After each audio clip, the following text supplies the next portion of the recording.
چې خاص دی. ګران ماشومان، تاسو ته مې دې ځنګل کتاب نه یو بل مطلب راخیستی دی چې ډېر غټ او مهم مفهوم پکې پروت دی. د اوسني حالاتو ترجماني ده. راځئ چې تاسو ته دا مفهوم زه ووایم. یو دوه کسانو، ډېر عام کسانو، نو یو ورځ 20 کسان یې په پړي تللي او روان کړي وو. نو دا یو سړی په لاره کې روان و چې دوی وکتل، حیران شو. ویې ویلې په ځان سره یې وویلې چې 2 کسان څنګه دا 20 نفران روان کړي دي.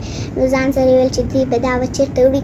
نو دې بندي یو دانه غږ وکړ چې مه حیرانېږه، دوی دواړه ځان اتفاق لري او په یوې لاره ځي. موږ 20 نفره اتفاق نه لرو، نو په 20 لارو ځو. نو د دې مطلب دا دی چې موږ هر څونه ستونزو سره خو مخ یو، نو باید ضروري ده خبره دا ده چې په اتفاق ولرو او په یوې لاره لاړ شو. خدای پامان.